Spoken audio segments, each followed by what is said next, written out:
No, you weren't. I wasn't at that one. No, but yeah, I just now wonder, like, where are my Christmas items? I think I used to have a Santa's hat or something, but that I can't find that. So there's no festive sort of attire that I have. Maybe I need to fix that. I don't know. I'll send you something. Yeah, please do. Happy to receive gifts. Okay, welcome everybody. Welcome folks to Brainfood Live On Air. It is episode 185, bringing it to you every Friday, no fail. This is the penultimate show of the year, folks. We got this and one more before we shut up shop. I think we're going to give it a week's rest before we're back in the saddle, because we like to suffer. We like to continue rocking on and having these conversations. So welcome everybody to the show. Delighted to see people join. This is a special topic for us to do. I don't think any of us have ever done this topic. I'm not on Brainfood Live before. I actually haven't seen too much of the conversation go on anywhere else either. So evidently it's something that we do need to elevate and talk about more. So welcome everybody to the show. Everyone is welcome. And it's hopefully an opportunity for all of us to learn about this topic. Anyway, it's great to see Adam Gordon in back in the saddle and looking well and wearing the festive gear. So how have you been, Adam? Life been good? Give us a quick update on what's been going on. Yeah, life's good. Thank you for having me again. I think it's been about 100 times or 150 times or something. You should mark so it far. Down. Yeah. You've been on at least 50% plus. Yeah. And yeah, I'm looking forward to Christmas. It's going to be a good one. Cool. When you finish it, is it you got end next week or when is it? Yeah, end of Monday. End of Monday. Yeah. End of Monday. And then I'm going to France for a few days, then Christmas, then back here, then back to France for a few days. And then back in time to get the kids back to school. Doesn't sound bad, man. Doesn't sound bad. Anyway, listen, folks, just a quick sound check as we always do. Want to make sure everyone can hear us okay. I think people can hear me okay on Crowdcast, but let me know in the chat whether that's true. Audio and visual, me and Adam, can you see us both on screen? We should be blasting this out, folks, on multi-channels. We're on LinkedIn Live. So if you're watching this on LinkedIn, let me know. If you're watching this on Facebook, let me know. If you're watching this on Twitter, let me know. Still on Twitter. It's not being cut down by Elon Musk yet, even though I am waiting for the moment where we get kicked off there as well. But do let us know whether you can hear us okay. Thank you, Sarah. Great that you can hear us. Okay, I think sounds are okay. Technically, everything's okay. We should be ready to go. Folks, as ever, we need to thank our sponsors for the show, because every single week sponsors come on and support Brainfood Live, without which we won't be able to run this conversational topic for you. So thank you this week to a consecutive sponsor. This is 3 weeks in a row, I think, for MetaView. MetaView interview intelligence software category I'm massively bullish on this year and next. This is a product that's going to help you improve your quality of hire. How do they do that? Quite simple. They're going to give you information as to what goes on in your interview. Whereas previously you were relying purely on a hiring manager to say yes, no, maybe. No. What you want to do is to understand exactly what is happening there. How long people are speaking, who is saying what is the sentiment, is there a pattern, is there a trend? Great training tool for hiring managers and recruiters, but also fantastic to give you interview intelligence across your entire organization. But listen, don't let me tell you all about it, because a new innovation, which I'm rolling out next year, but kind of previewing this year, is to invite the founders of the business that sponsor the company to come on and give us a few words. So Sayal Madros is going to come on and give us his rendition. If he's not wearing a Christmas jumper, I'll be very disappointed. I might actually have to ask him to get changed if that's the case. So let's see how festive tech CEOs actually get. Like, you have to try and step up and make this happen. There is a black T-shirt. Yeah, but it says MetaView on it, so it's there is some branding style. I'll let you off for that, but come on, let's put a bit of tinsel on the collar or something, Yeah, bad form. Next week there'll be no excuse if I'm not in. There'll be no excuse. You have to do this. And Sal, great to actually see you just appear in this. And I know this topic might actually be a little bit personal for you, because I believe you're adding to the family also in very soon. So this is something that is very pertinent for people of our generation, our age, etc. It's like where we're combining, the job and the career and, family building as well. So yeah, hopefully you hang around for this. Anyway, give us the overview as to what MetaView is. Why should people care? Who should care about it, man? Cool. Thanks again, Hung. Good to see you as well, Adam. So yeah, folks, I'm Sile. Thanks again for having me on the show. Pumped to be sponsoring as ever. MetaView is the leading interview intelligence platform. Hung did a great job of sort of telling you why this category matters. The way that we think about it is that we help you take your hiring to the next level. So we really see this as the next frontier for high-performing companies, is transforming their interviews from what is currently, for most folks, a bit of a black box into a trove of insight.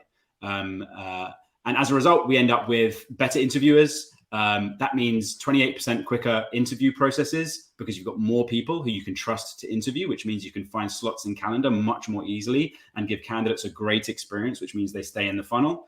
And 16% better offer acceptance rates. So those super frustrating times where you get this hot candidate all the way through to the end, only to be ghosted or offer rejected. That happens 16% fewer, 16% less, which is pretty good.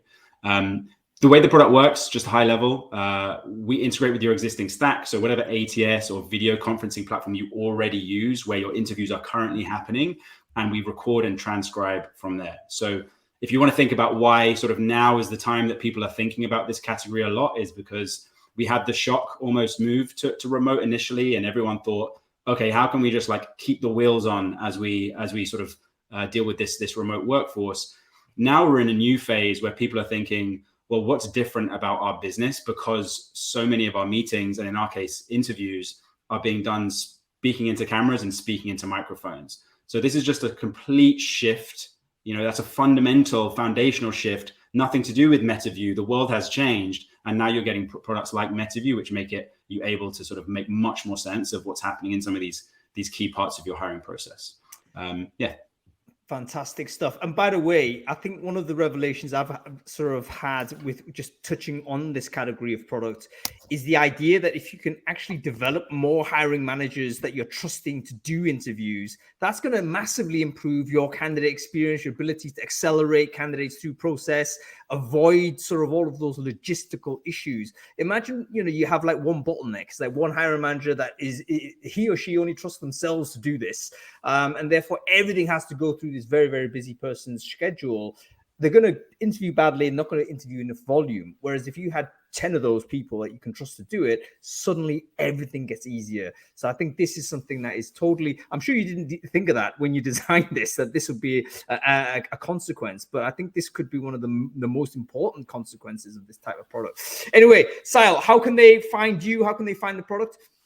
Best thing to do, go to metaview.ai, learn more about the product there. Also a bunch of resources for hiring managers and for recruiters as well on really how we think about high performance hiring. You can also email me directly. I'm at SM, so that's the letter S, the letter M at metaview.ai. If you want to drop me a note, happy to sort of meet with folks that are in the community, show them around the product, or just jam on the space more broadly if you want.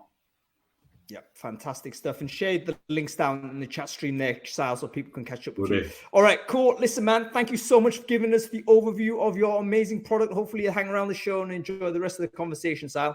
Will do. Thanks so much, folks. Enjoy. Cool. I like that innovation, by the way, of getting the sponsors on to give the pitch. What do you reckon? That's a good idea. Let me know if you enjoy that, folks. I think it's a rare opportunity to see the founder actually do it. And, if you're thinking about a product, why not get the person who built the thing to come and talk to you? So we're going to be doing that every week next year if the founders are up for it. I haven't found a founder yet that is a sponsor that has refused to do it yet. So hopefully we can get some really interesting insights from folks that have backed the show. Anyway, Adam, let's quickly move on. Go on. I love that guy Sile's approach, which is just contact me if you want to just have a chat about stuff in this area. I'm open to it. Good thing to do. Yep, 100%. And he's a lovely guy as well. So make sure you email him and get in touch. Okay, very quick overview of the newsletter last week, Adam, because we no longer do Bake Fresh. Give us a couple of things that you want to talk about real quick. The European Data Protection Board, which is the body that kind of steers GDPR, has announced, this was in TechCrunch, that There's 3 complaints against Meta that it's coming to a judgment about, and it's relating to what's termed to be forced consent. You are forced into consenting to share data with Facebook, which in turn shares it with advertisers to target you. I think this sounds pretty much nonsense, to be honest, because like just it's part of the terms of use. I mean, they need to make money in order to make a product.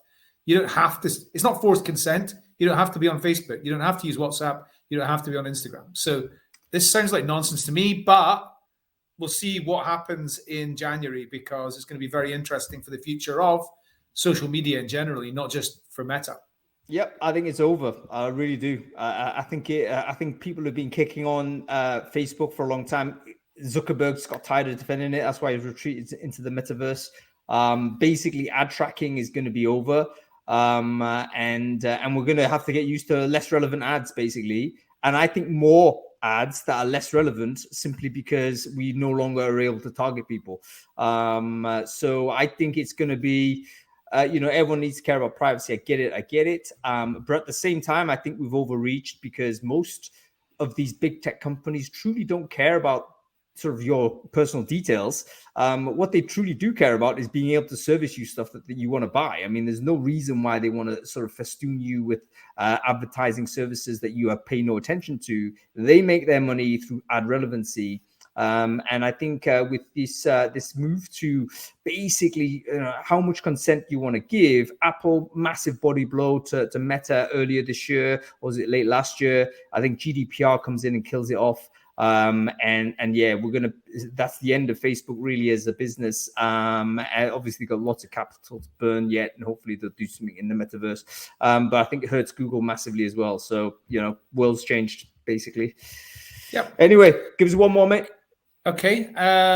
So the Flexible Jobs Index by TimeWise, it was really interesting, very detailed report on flexible jobs. What they mean by flexible jobs is anything where you've got some control over when you start and finish.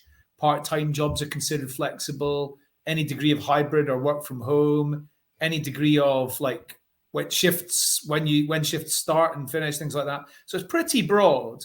But the thing which really stood out to me is 9 out of 10 people want a flexible job. 5 out of 10 jobs are flexible. 3 out of 10 openings, like adverts, have some kind of degree of flexibility. There is a big gap between what we want and what's on offer. So it seems like once you're in the door, you can potentially achieve some influence in making it a flexible job in some way. But that's not what employers are saying they want from the start. Not at the beginning. And I think that's something we underexplore. So in other words, what percentage of jobs that are currently flexible have been as a result of the employer retention strategy? So in other words, I've employed Adam on full-time, permanent on-site. He then a valuable employee, but he wants to have flexibility. I want to keep him. I give him some flexibility, and suddenly he's a flexible worker, compared to the job being designed to be flexible. And I suspect that's probably going to be an interesting sort of pattern of play. And by the way, totally relevant to this topic we're going to have a conversation about today, because I wonder how much of the pressure that women have, particularly women who want to start families and so forth, is based on the default that, hey, we've designed this job to be full-time, permanent on-site, and, without even any thinking about, we need to have it kind of designed to be flexible. So this was another part of the report by TimeWise. It was another element of it, which says that our inability to adapt to what people want is actually worse particularly worse for parents, and especially, of course, worse for mothers. So it's exacerbating gender inequality. Yep. Yeah. And we know there's other research as well. I don't know whether you saw, I can't remember the report, but it was about most commonly cited reason why women leave a company is because of a lack of flexibility and going towards a job that offers more flexibility. So, if you have the approach of saying back to the office full time, all this type of palaver, is that your instincts, then immediately you're saying that you don't really care about having a diverse workforce. This is as simple as that. As you know, I'm a big fan of the concept of a talent pipeline, and I really believe that when you get to know people in advance of positioning them with an opportunity, you're going to save yourself a huge amount of time.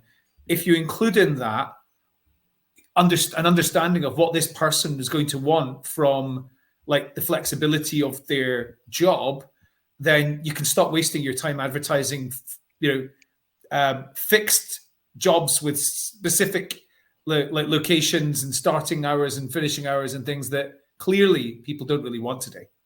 Yeah. And there's caveats though, because sometimes if you offer jobs that are you have to offer in terms of compliance side, you got to just say offer it inflexible. You get like weird consequences which you didn't intend. So the Netherlands is probably the iconic example here. Where Dutch sort of folks, correct me if I'm wrong, but I believe that all jobs that are created in the Netherlands that are permanent jobs, so to speak, have to be offered part-time.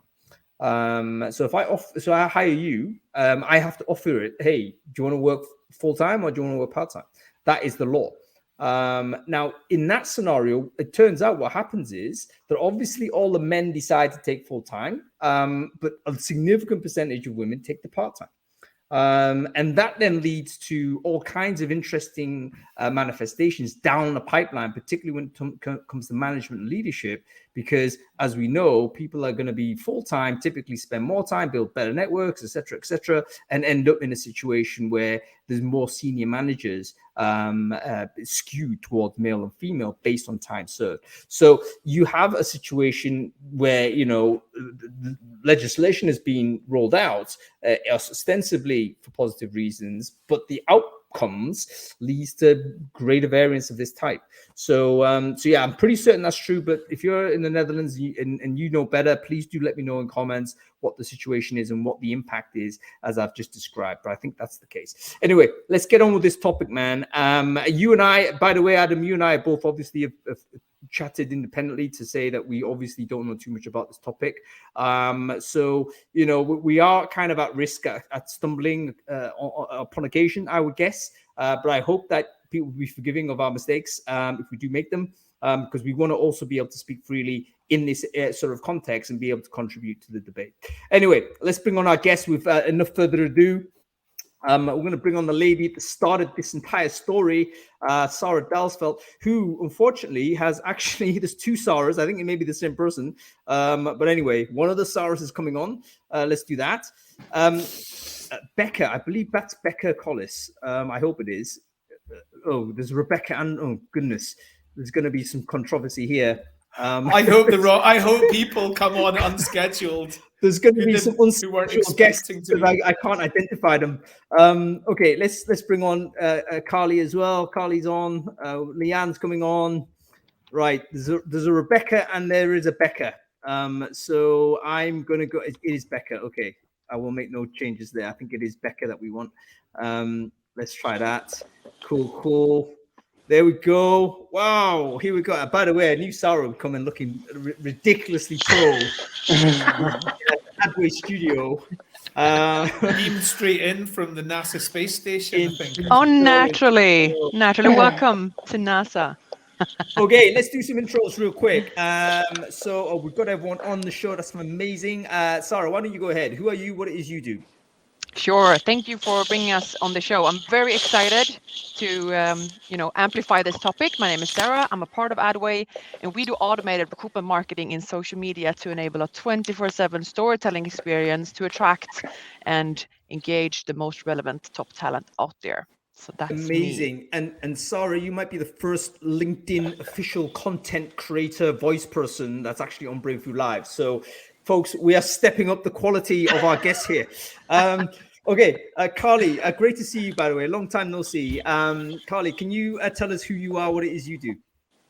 Yeah, I am Carly. I'm a people and culture partner at Unleashed at the moment, a consultancy working with tech startups and scale-ups, UK, Europe, but also actually globally now with fully remote teams. and I'm a mum of 2, which is probably highly relevant for this conversation. Fantastic. So indeed. Highly. So we see Leanne as well. Leanne, great Hi to there. see you. Can you quickly introduce yourself? Who are you? What it is you do? Yes, I'm Leanne. I'm co-founder of the 9-Month Club. We set up our business a few years ago to help support working parents while they're on parental leave and support them all the way through when they transition back into work. So also a mum of 2 as well, which is why I got into this in the first place. Fantastic. Great to see you on the show, Leanne. And finally, we Thank have you. Becca as well. How are you doing? Can you quickly introduce yourself? Who are you? What it is you do? Absolutely. So Becca Collis, I'm talent acquisition manager.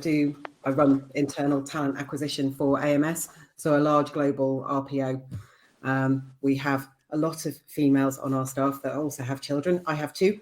Mine are 10 and 12, so not really the pregnancy point at this moment in time, but still highly relevant. Yeah, fantastic and great to see you, Becca, and great to have you on the show. Okay, let's just kick off the conversation. Sarah, I've got to start with you because it was your post that kind of struck me and kind of inspired us to have this debate.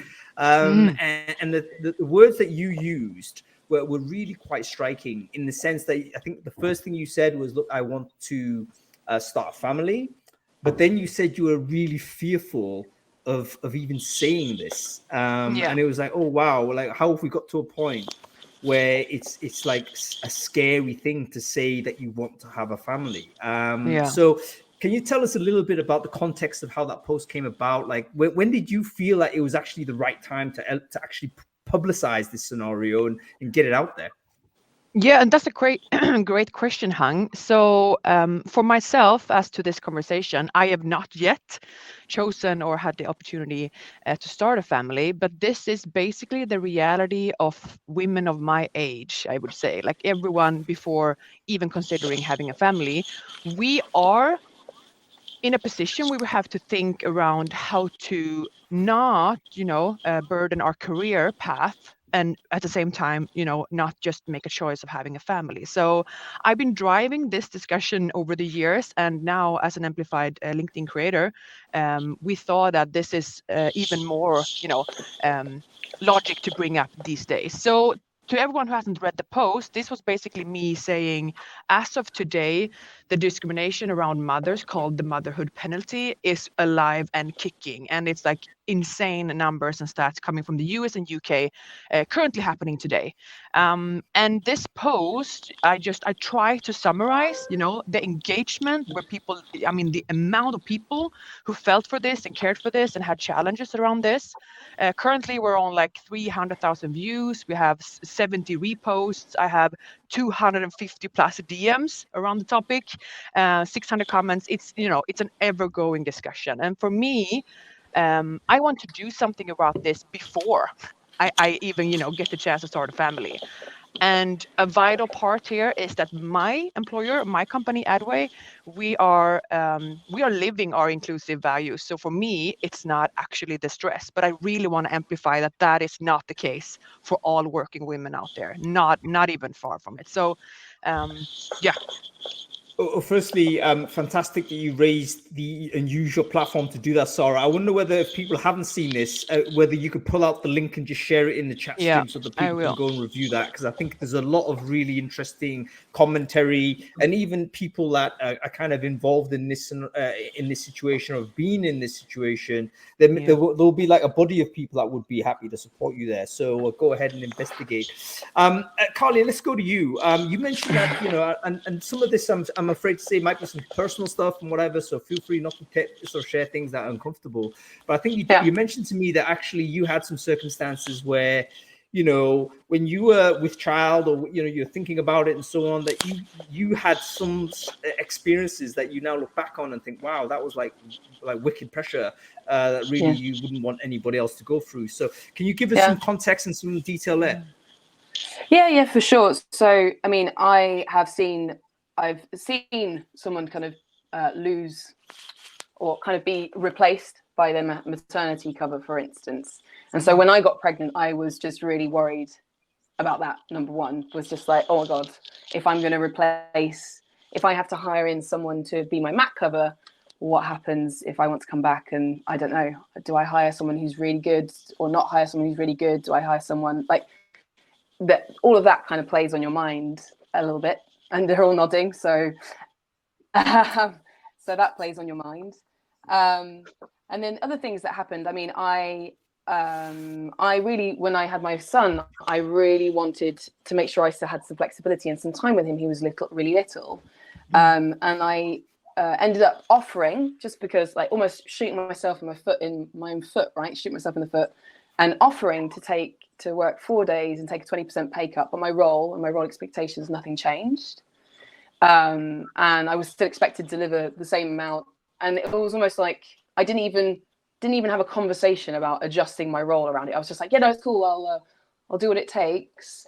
And just out of fear, really, of being considered like that I'm not committed or engaged in some way. And this was nothing really stemming from my employer at all, right? Like, I think there just weren't many other women in the company who had babies at the time, you know, early stage startup, etc. And none of this was like pressure from anyone else. This was just the way I saw it and what I was experiencing, and also conversations I was having with friends and all sorts. And then when I was moving, my other example I would give, but and I've got lots and lots of examples from interviews and talking to lots of people. But when I found out I was pregnant 2 weeks after resigning from a position and after I'd accepted another position, and I obviously a bit of shock. I didn't know what to do. I spoke to all of my family, friends, everything. I wanted to tell my new employer about my situation, and everyone, my friends and family, were just like, "No, don't say anything. Just in case. Just in case you don't want to find yourself without a job. Don't say anything." Now, for me, that's one of my values, and something I hold really dear is like honesty and building trust really quickly. And I felt really conflicted about being able to tell my new employer about my pregnancy. And I didn't until my first day in the job.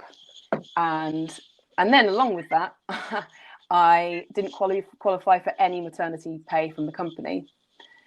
So spent my whole pregnancy saving up lots of money to make sure I could take time off with my children, with my newborn baby, because maternity allowance is only £650 odd a month. And when you're the main breadwinner, that's a bit of a slap in the face. So there was lots of experiences there, basically, of just being fearful and being worried. And none of this, might I add, has been from communication necessarily from the companies and the employers themselves, right? This is just this is society. Like, society, this is reality and how it feels. Yeah. So yeah. All right. Well, Carly, thank you for sharing all of that. And I think you've actually shared a number of things that are worth us exploring and sitting down on a little bit more. But I think that the thing that one of the things that you mentioned that was really interesting was this sense, like this internalized sense that irrespective of what the organization is doing, that you feel that you can't say or you can't do or whatever.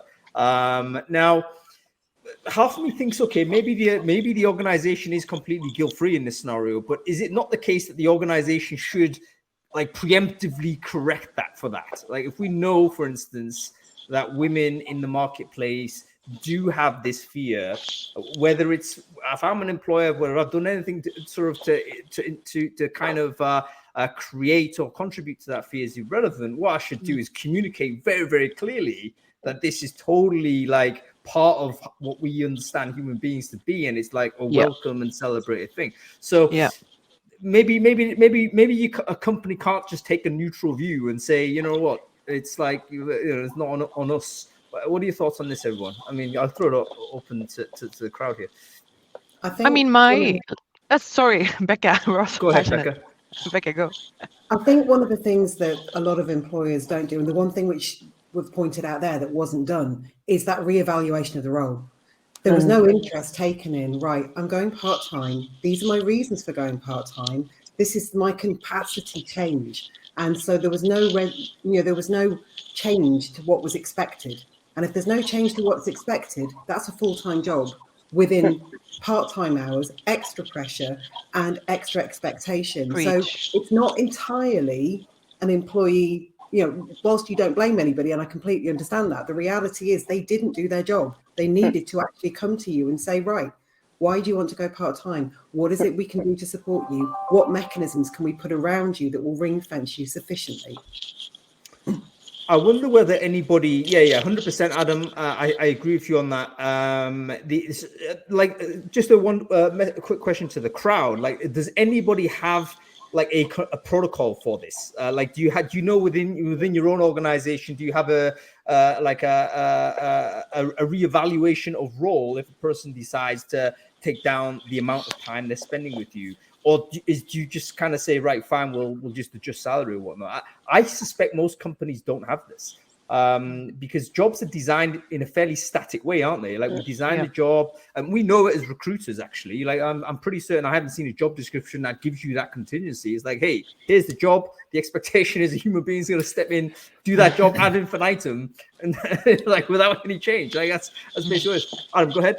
Well, I'll just add, so for anybody that's not on Crowdcast, I've said in the chat here that the employers should be leading on solutions for this type of thing. And if I take Carly's specific scenario, so Carly has gone to the organization with a solution which was really not putting herself in the best position probably with hindsight. I think, Carly, you might agree with that. But what the employer should have done is gone, so, okay, if Carly's going to be working 4 out of 5 days and getting paid for 4 out of 5 days, what's the 20% of Carly's objectives and responsibilities that we're going to reallocate to somebody else? Or who's going to come and do those? Or, but the employer hasn't, offered anything up. They've probably gone, great, I'll still get that job done, but I won't have to pay as much. So, and I'm not being, I know, Carly, you were quite kind in the way you've described your employer, but they really should have come up with a better solution. Or said, look, we know that you're the sort of person that will get your job done in over 4 days. We're going to pay you the same salary over that 4 days. Yeah, I think that's a really good point. It's not always necessarily about it. I think actually it's the default setting. We're told we should go part-time because then we get more time with our kids, as opposed to going, well, hang on a minute, what can I not do out of my role responsibilities? How is this going to make my job, my time lesser? And what kind of things can I pass to somebody else? Exactly as you were saying there, Adam. It's about looking at the whole package, the same as you would with anybody else that had special requirements for adjustment. That's just individual. Yeah. But I think it. Oh, sorry. I was just going to say, I think it really depends on. So I mean, and I will put in my kind of lack of experience at the time in this as well, and definitely growing a lot more in confidence and being really a lot more confident, demanding and asking for what I want now, and being really clear on what those things are. But I would say there was a combination of them not knowing how to have those conversations, or really even what that looks like, and also at the time someone actually not fundamentally understanding my role and exactly what I did in my role, in a standalone role, and the only person in that role in the business. I think there's a lot to be said for that as well, but also just not knowing how to have those conversations necessarily, and what good looks like really either. So yeah, I would 100% agree with all the things being put forward. Does this get better with the scale of business? Because Carly, again, I'm not quite sure I remember every job you did, but you've generally been more startup-y, haven't you? So you've worked in smaller companies, therefore, let's say younger individuals, less mature, like literally less experience running a company because they just started it up. Like, would that experience be different in a big corp? Has anyone here worked in a bank or something? Like, can someone, like, what, is it any different? I mean, I don't know. I can talk from being part of a very large global RPO, so I suppose I'm probably fairly well placed to say how we approach things. Certainly from our lens, we're very, we've coined the whole phrase with regard to flexibility years ago. There are a lot of people who work either remotely or hybrid. But in terms of actually family friendly, that's how we behave. When I have to go and do the school run because COVID hit, we all didn't expect childcare to suddenly have the plug pulled on it, and we're like, okay, how do I work and have children and still not lose my job because I'm not being furloughed? So all of those concerns came to the fore. But then when you work for organisations that don't have a problem with you going, well, I'm not going to attend a meeting at that time of day because I need to pick up my kids, but I'm still, you're still trusting me to give you what you need as a business. And it's that flexibility both ways and that constant sort of dialogue, which within our business is standard. There's so many people that have the school run to do, that go and, they've got the doctor's run to go and attend. And it isn't really thought about twice. It's just that constant dialogue and that communication which exists within an organisation as big as we are. Certainly that there's a lot of support for people in those kinds of situations, whatever it might be. But I'll tell you what, I mean, arguably, we should talk about whether the remote has been positive or negative in terms of the general flexibility. Theoretically, it should be, right? So we'll get into that in a minute. I want to bring Leanne onto this. We talked about school runs. Leanne, you actually worked in schooling, didn't you? Yeah. Is this like a sectoral thing? Like most of the people who are on screen here, I think have worked in tech, in startups, etc. Are we talking about problems that exist particularly in those spaces? Is the environment different in a higher education? Like, what's your experience of this scenario? I think when you go into teaching, you always know that there is some flexibility for when you do have children further down the line, because it is easier to be part-time as a teacher. Obviously, it comes with its challenges in exactly the same way. If you've got childcare issues, if your child's off sick, just on Monday, I had a child that was ill, and I was trying to do my online with the snow, and they're still there, and you still have that kind of sense of pressure. But I do think the industry is a little bit easier to be able to manage that. There's a lot more the culture attitudes are a bit more flexible in that respect, but not for everyone. There is still that element of when you want to come back after having a baby, to still have to kind of make that decision with areas of responsibility. Sometimes schools still won't give you maybe assistant head position if you want to do it over 4 days. You still have those challenges that you have to kind of go through in terms of career progression. You know what? And the sectoral differences, and I think now that you mention it, Leanne, I think you're right. Obviously, teaching, there's a different rhythm, there's a different sort of, just in terms of your time distribution is different. But obviously, has an impact in terms of the choices that women make. I mean, perhaps women have chosen, the careers where in the sectors are likely to have greater flexibility in future, because they have in their mind, hey, at some point I want to have a family, and I can't get the flexibility elsewhere, right? So the rest of the economy, if you like, hasn't been able to think of this as important enough to create flexible scenarios so that it inevitably becomes male dominated. Like startup is male dominated. Why? Elon Musk style, you got to work under your desk and all this. Of course, that's going to predominantly benefit single 25 to 30-year-old man that has no responsibilities anywhere else. Of course, that he can do 100 hours a day, a week, no worries. But it's not going to be suitable for someone who has children, there's a primary caregiver, let's say, or intends to be a primary caregiver. So very clearly, the sectoral differences and even within company differences there as well. Very, very interesting. Okay, let's talk about this really tricky scenario. I have to touch on it. Again, every topic we talk on, by the way, we can't cover everything in 100% depth. Hopefully we'll leave that as space to just continue the conversation forward. Carly, you mentioned a couple of things I thought really interesting about this pressure on mat leave. So you're hiring a mat leave cover, and it's on you to hire this person, and yet obviously there is a perverse incentive to not hire someone amazing. Right? It's like, all right, I'll hire Carly minus 10.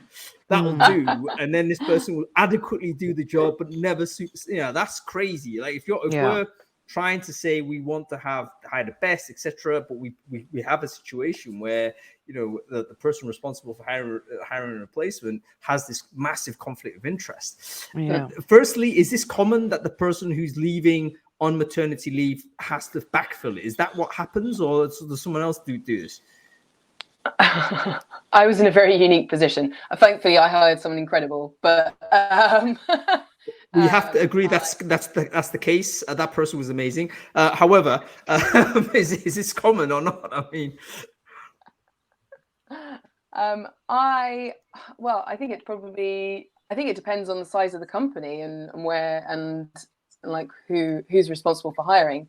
I think, you know, I was head of people and talent, and I was responsible for all of the hiring for the business and involved in that. So I had to be, and had to be involved in finding my replacement. And I think there are a number actually I can think of where if you're a hiring manager and you're having to hire for your replacement in your team, you're going to interview your replacement. I think that's pretty standard. Whether you go out to the market and do all of the kind of screening or everything, like, it's a different story. But if you are the hiring manager, you're going to be interviewing, and you're going to be wanting to look for the person who's going to come in and do your job when you're not there. So I would imagine, actually, there's quite a lot of people involved in that. I mean, obviously, folks, I think we can understand that that's problematic, right? I mean, it just in terms of how we do it, I don't see how anybody could lay aside that additional concern. You know, unless you've decided to leave, like mentally, if you checked out and you're definitely gonna not come back, then yeah, sure, maybe you want to, you know, hire someone who's going to be a full-time replacement. But if you're undecided, or you think you want to come back, or, you know, whatever it is at the time, then how can you separate that motivation? So that's not solved industry-wide. That's just a problem. Like, is there a solution? Has anyone thought of how we fix that? I mean, there are protections. There are protections in place, technically, legally, to protect you in your position, right? You know, if you're coming back from maternity leave, you're expected to have a job, or at least of equal kind of pay and proposition and rank, kind of seniority, etc., to when you left. So there are legal protections, but you know, there are ways around some of those things. So yeah, it's and the ways around those. Sorry, Carol, go ahead. I was about to say the ways around those protections is where some horrible conversations might be having, right? Where the pressure comes in. There's all kinds of like stuff around, you know, the sides that give you the hint that this is what's going on. I think that's what we have to get rid of, because that's like completely not tracked. It's not something that is covered by any rules or whatever. And I think this is where bullying and genuine kind of harassment type management can occur. So yeah, it's a suboptimal situation. Someone mentioned in the chat there about job sharing. Is this a thing? The answer it is, but we struggle to design jobs that are this way. I think I go back to this. I go back to job design in the sense we have a template as to what a job is. It's always performed by a full-time, permanent, on-site individual. That's the template. And anybody that deviates from that is like, oh God, yeah, we have to do extra to cater for the person that deviates from this template, which in fact, you know, which is the root cause of the issue. So is there an argument where we need like a fundamental redesign of what jobs are, and say, you know what, we need to make sure that any job that we do produce and publicize, we can, you know, there's multiple ways in which that can be performed, whether it's one person doing full-time, two people doing part-time, you know, maybe you can oscillate it up or down. I mean, what are your thoughts? Sorry, just you pasted in something like intimidatingly long there. So I need to go, and I need to go to you immediately. So can you summarize this for us? Yeah, sorry. I was just very excited to share, because the community, again, discussing this issue really resulted in like 4 main solutions, I'd say. Whereas one, and this was the most like proposed piece of advice from the LinkedIn members. So one was the 1-year paternity leave with equal amounts of parental leave for mothers and fathers to close the gender gap. That was like the main takeaway from this discussion going 100%. forward. The secondly was enact policies that don't stigmatize pregnancy and enable programs to help families through this emotional and stressful time. The third was the same pay for the same job, naturally. And to your point here, remote work and flexibility. So it's actually better when the whole business supports each other and the people willingly step in when, you know, replacements are needed. Yeah, so absolutely. There was a lot of discussions like, how can we help here? How can we take responsibility where needed? And what's the outcome? What can we do, you know, to have to make a change? I think that's a really good point with regard to paternity. And it's actually something that's come up quite a lot of times 100%. Recently, is it's not just getting the leave. How many Right. organisations will pay a man to go on maternity or to go on parental leave Parental leave. Yeah. at the same rate as they would a woman? And the fact is, they are very few and far between, if they exist at all, because I haven't come across Yeah. any. And Sweden, though. Say again? We do. Spain. So we do. Yeah. We're Spain. one of the few. One of the few. Yeah. But again, this needs to go globally. We need to make a change here. So this is like again, it should not be the gender that decides who will likely stay at home. It's good for the family, for the society. Men and women would pose, the same risk to the employer, and any other solution would not prevent, again, the spreadsheet managers from viewing parenthood as a risk when evaluating these candidates. So this will allow mothers, to feel that they don't have to give up their career. Yeah, It's fundamental structural change. It's fundamental structural change. Like Spain did it gradually over the course of a few years. They went from 4 weeks for paternity leave to match to 16 weeks full pay to match women, or mothers, sorry. And like that, they did it gradually over 4 years, and now it's 16 weeks for everybody. Yeah. Secondary, like a primary or secondary caregiver, basically. Do you know what? There's a few American friends listening into this, and they're saying, "What?" Like they're going apoplectic because they can't even understand what's going on. But I absolutely agree. I think the gold standard in terms of how this would work would be the Swedish model. But and I think the shift to remote, actually, maybe even the globalization of workforces as a result of distributed working, can help or encourage companies to adopt that model. 100%. We have to take a quick break, folks. So just a quick pause.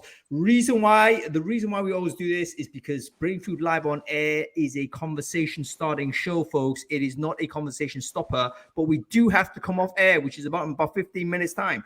So rather than have this conversation stop, obviously it needs to continue. I think it's super important that we all take the opportunity to connect with as many people as possible to continue this conversation in a different place, in a different format. So take a moment, get your LinkedIn URL link, and just share it in the chat stream on Crowdcast.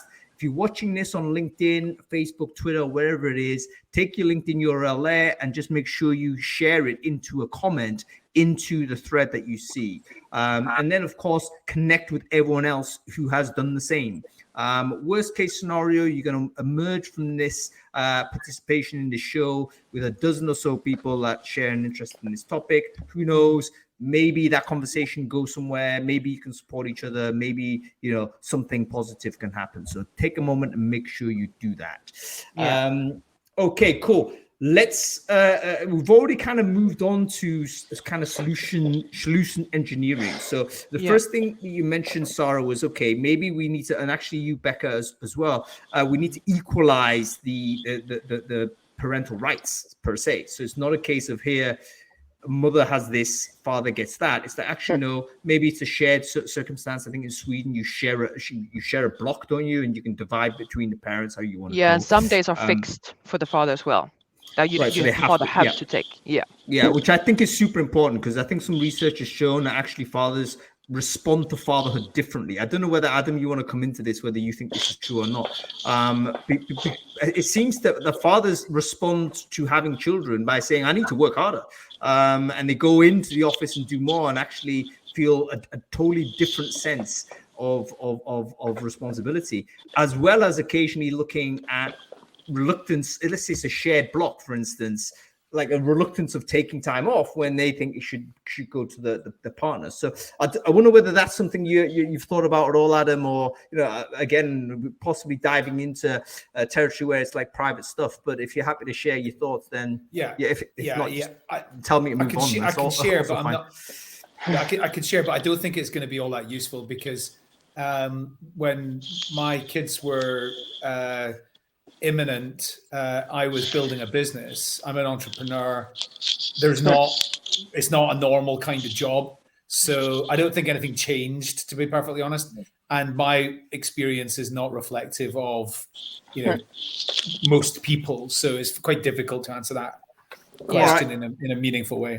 I will say that's actually not correct, because there's a lot of people that actually are entrepreneurs now, even more so than they were before. I mean, back in your day when you started doing the entrepreneuring, I think quite rare. But now you see, like our sponsor today, Sile, for instance, his second kid coming. He's like a young founder of a business. He's going for it, right? So it's not like 50%, is it? It's about 10% or something, probably. Oh yeah, probably not even. It's not even 10%, is it really? No, but I'm not saying it's like as aberrant as it was. It's like people are. It's easier to launch something, and I think there's also an argument that being an like entrepreneur, having the ability to control your time, is actually more important than being to a fixed schedule. So in other words, you might be working more hours as an entrepreneur. I'm sure most people would say they work in total working more hours because they can flex their time around. Actually, that's the thing you need. Whereas if you're commuting in and you're doing 8 hours a day, every day, commuting in, like you've locked your time away and you can't actually be there for the moments when you need to be. Like, again, I'm not a parent. Thank God, except for those unborn kids. Thank God. I'm not a parent, but I can imagine that being a parent is, even though it's, you need to be there, it's not like 100% time all the time, right? It's like you just need to be a contingency, like be there in case, as well as when the kid's awake, do what you got to do. But there's going to be big blocks of time, like chunks of time throughout your day where, I'm looking at the kid's sleeping. what do I do? Whereas if you're, I appreciate your point. Your point is almost certainly very valid, though. Like for, I imagine, and particularly in working class families, I imagine a lot of dads will go, hang on a second, I need to actually up my hours. I need to, because I'm going to need to bring in, because the cost of my family is about to be more. So I expect that does happen. That definitely happens. We know it, especially if you're a two-parent earner. Let's say two-earner family, and there's of course a lot of mothers that decide to actually leave work, whilst they're either having kids or nursing or whatnot, which is another thing which is totally okay to do. Like, we need to make sure that's totally okay. But as a family unit, it means that the income might be actually slashed. In which case, the father does need to, up the ante, so to speak. So there's different ways, different families will need to kind of have their own solutions to it. I guess from an employer perspective, we just need to have different options for those families to make those choices. I think, go ahead, Sarah. Sorry. Sorry, but to your point, Caroline, there, I think it all comes down to if a company has accepted the fact that diverse teams are more effective and profitable, in turn, for their business, the next thing they have to do is accept that if they want to have women in all relevant positions and in the company, that family inherited linked to that. So it all comes down to you. If you are true and serious about your inclusive initiatives, you are investing in families here. Like that. But you're building. But you have to build for flexibility up front, right? So, from the absolute first interaction. So the law that came in like last week, that now you can ask for, in the UK, you can ask for flexibility in your role from your first day, no longer after a certain period of time in the business.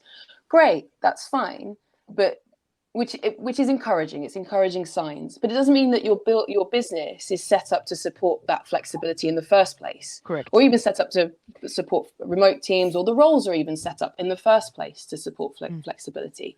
So you're already kind of starting on the back foot. And then you potentially are leading to some resentment from the rest of the teams. And I think actually I think it was Molly from Flexa Careers, who actually said this really well in a post recently about that, the kind of resentment that comes from other team members around asking for flexibility on your first day when they haven't done it and they've been there for a while, and then they're like, well, why haven't we? But then also, why is that person getting the flexibility now? And it just shows that the company and the structures just aren't set up to support flexibility in the first instance. So I think there's a lot that we can do about that. But I also am really aware that we're in a privileged position if we're working in tech startups and stuff, where things like that it's a lot easier to do. On that note, the caveat is, I mean, we're talking about a very sort of a certain type of work, a certain type of economic return. There's lots of families out there, lots of people out there that literally don't have the choice, whether it's the nature of the job, for instance, or even the terms of the contract. Like if you're working on a 0 hours or you're working retail or whatever it is, if you're not there, you're not there, your job's gone, right? Or if you're in different countries. I mean, if you're in the United States, for instance, I hate to kind of use that as the exemplar, but it seems a conspicuous example where there is very weak sort of options. It's like I'm paying you because you're a worker, And if you're not working, then, see you later. In that circumstance, again, there's friends I know that have had kids that literally have had to go back in 2 weeks. It's like, that's crazy. Yeah, absolutely crazy. But anyway, so different jurisdictions, just different sectors, different jobs. Okay, folks, we're rapidly running out of time. So I want to, there's obviously we need to do a round 2, or we need to continue the conversation down different pathways. But I want to maybe kind of leave, sort of end, if you like, with a few recommendations that you think employers could actually implement. And I want to make sure that these are recommendations that are doable, right? So we get it on the legislative side and all this type of stuff. But let's say a person's listening into this, a CEO of a company, or, a head of TA somewhere that thinks, what, we need to do better. Okay, what was one thing, if you can just chew on that, one thing that you would say, what, this would actually help? What would that be? So give it a moment to have to think. Adam, I'm going to go to you first, because, you don't know what you're doing. No, I don't. I would ask Leanne is the first thing that I would do. Right. First recommendation. Ask Leanne. So Leanne, you're up. So, I would say is hire us, basically, because this is what we do. What we try and do is for businesses to hire or to use our services. So we help support any parent going on parental leave with support throughout that whole year while they're off. If they're off for a year, they could be off for less. And we offer them, we help them with antenatal classes if they haven't had time to go due to working hours, they can have access to that. We also provide sleep training to help their baby get into a sleep routine. And then we do weaning. We do it basically all the different pathways on their year away to then make it easier for them while they're away, but also make the transition back into work a little bit easier. If you've got a sleeping baby, you are feeling a lot more ready to be able to be more productive, essentially. And your mental health. You know what, Leanne, why don't you take a moment and just share the link to your website into the chat stream there? Because I think, obviously where there isn't a legislative solution and we haven't had cultural change, then there's going to be service offerings which might be very well worth exploring. So thank you very much for that input, Leanne. Okay, one thing that's implementable. Becca, do you want to give this a shot? I think actually listing what flexibility you might be able to offer as an organisation. Not everyone's going to be able to offer the same things, and not everyone's going to want to have the same flexibility. But actually in a job advert, or perhaps on the job spec, when discussing the role itself and the early start point, these are the kind of flexibilities that we can build into your environment so that people don't waste their time going for jobs that actually offer no flexibility, because applying for it on day one, it's too blooming late. You started.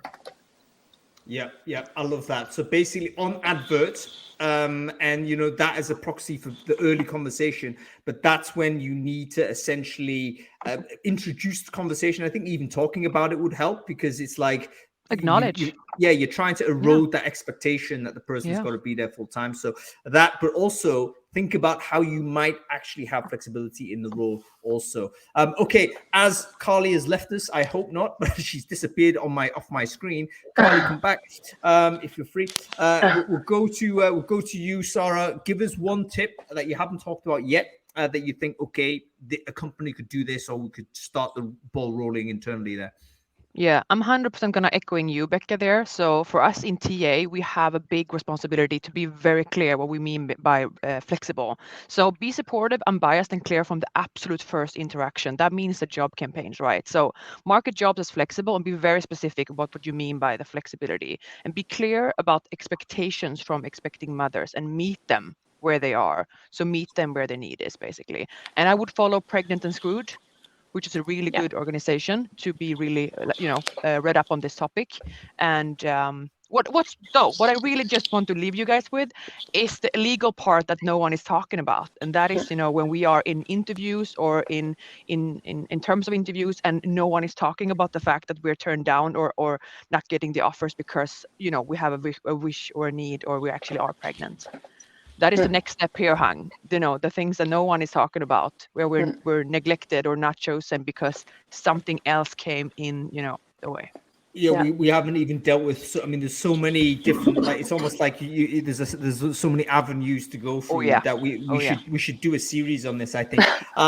But absolutely, yeah. I've already seen a lot of commentary on LinkedIn and here as well, saying, "Hey, thank you for putting this type of conversation on. I think it's super important that we do it." So, Sarah, what was that thing? Do you mind sticking the link into the pregnant Understood? Yeah, 100%. All right, it's in the chat as well. Actually, Oh, already. really? Someone's posted it, yeah. Okay, cool. Thank you, Oh, Nicola, perfect. Right, Carly, final word to you. What's one thing that you think would just help, like, that's doable, it could just help somebody who's in this situation right now? I was going to go for something when actually people are already, you're already working for a company, actually. So with as parents, mums leaving the business and coming back, re-onboarding, like treat someone joining, coming back into the business, like onboarding back into a business, and really going through what's changed, how the roles evolved, how the company's evolved, and spending time having conversations about their growth, like having proper one-to-ones with the people coming back. I almost experienced burnout, and I'm a mum. I had a kid. My passion and ambition didn't disappear, right? So have those conversations. Yeah, fantastic. Okay, listen, folks. Obviously, we've got more to talk about, but we've come to the end of the show, running out of time. So thank you all for joining. Thank you, our guests, for being with us today. Really appreciate you donating some time. Leanne Redstone, great to see you. Thank you so much for joining us today. Becca Collis, great to see you as well. Thank you for joining us. By the way, I love the hair. Have a very good weekend. Sarah, great to see you. Thank you so much for starting the conversation. Really excellent. And again, let's keep this conversation going. I'm sure that's going to happen. Oh, by the way, Claire Bush has said to me, I need to get you onto a show I'm doing next year about TikTok. Yeah, TikTok. Let's go. Yeah. So you're in that as well. Okay, you have a good weekend, Sarah. Thank you so much. Thank you, everyone. And Carly, great to see you again. Wonderful to see you. Thanks so much for joining this conversation. Thank you. And for your amazing conversation. So we'll have a good weekend, okay? You too. Cheers, hon. See you later, Adam. Bye. Interesting and important, hey? It's good to do shows like this where, like, you literally can start the show and say, this is a subject that Adam and I know absolutely nothing about, and it is genuinely correct. Yeah, but that's genuinely correct most of the time. I don't mean that as just to insult us, but like there's some we are good generalists. Like we're skate across the top. Like we're not experts at everything, and I think we need to embrace that. On this topic, though, I think it's like important we have a conversation. My only disappointment was we didn't get a mass turnout. I mean, that pissed me off a little bit. Because there's a few like numbers that we've done, like we did the incarceration show, which was really important. Again, low numbers. So people are still thinking about practical, how-tos and stuff, which I get are important, but sometimes other stuff is important. So, yeah. Anyway, there we go. Anyway, that's it. What are you doing this weekend? Anything interesting? I'm going to watch the World Cup final. You? Who you got for the World Cup? Well, I'd like Argentina to win because I've got to be honest, I've never particularly seen the genius of Messi. I've always thought Ronaldo's miles better than him. But I agree. I've really enjoyed Messi the last few games, and I've gone, yeah, that's been brilliant. It's not a one-man team at all, but if he wins, it puts him in Argentina. Well, in global terms, it puts him into the same status as his little friend from Argentina, Maradona. Yeah. That's part of the reason why I don't want him. I don't want him to win it because I think Diego's right up there. I think Ronaldo's number 2. I think Messi's 3.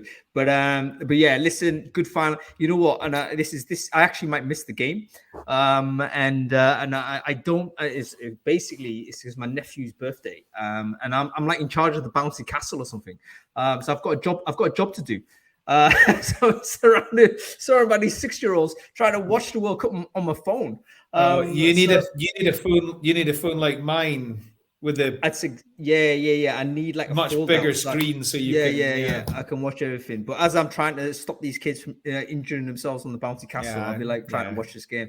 Anyway, listen. Indeed. Right, that's it. Have a good weekend, everybody. Adam, thanks a lot. I'll see you next week. You're there for final one. You can't do it. No, I already told you that. But you've then accepted the calendar invite. No, I don't think I have. You're down as a yes for that. All right, listen, no worries. I will see you hopefully before the New Year's. I'll drop in and have a chat with you or whatever. But yeah, you have a good week, mate. All the best. Bye. All right. All right, that's it, folks. Have a good weekend. Thanks for watching.